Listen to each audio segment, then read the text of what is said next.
योहन का पहला पत्र अध्याय 5 पद संख्या 5 से 13 तक। संसार का विजयी कौन है? केवल वही जो यह विश्वास करता है कि ईसा ईश्वर के पुत्र हैं।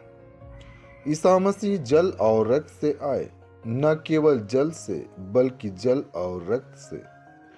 आत्मा इसके विषय में साक्ष्य देता है, क्योंकि आत्मा सत्य है। इस प्रकार ये तीन साक्ष्य देते हैं, आत्मा, जल और रक्त, और तीनों एक ही बात कहते हैं।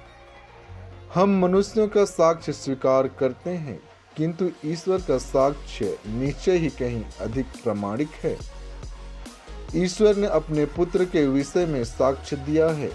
जो ईश्वर के पुत्र में विश्वास करता है, उसके हृदय में ईश्वर का वह साक्ष्य विद्यमान है। जो ईश्वर में विश्वास नहीं करता, वह उसे झूठा समझता है, क्योंकि वह पुत्र के विषय में ईश्वर का साक्ष्य स्वीकार नहीं करता। और वह साक्ष्य यह है, ईश्वर ने अपने पुत्र द्वारा हमें अनंत जीवन प्रदान किया है।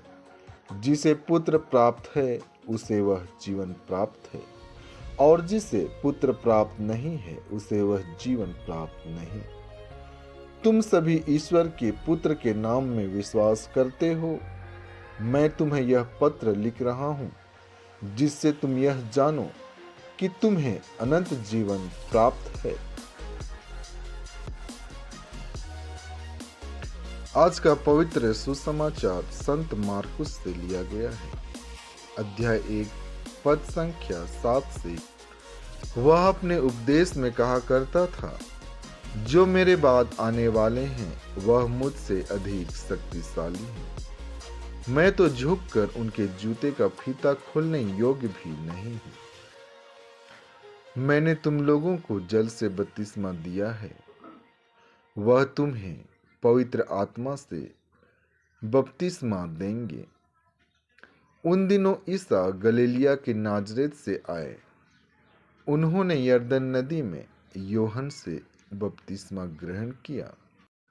वे पानी से निकल ही रहे थे कि उन्होंने स्वर्ग को खुलते और आत्मा को कपोत के रूप में ऊपर आते देखा, और स्वर्ग से यह वाणी सुनाई दी, तू मेरा प्रिय पुत्र है, मैं तुझ पर अत्यंत प्रसन्न हूं।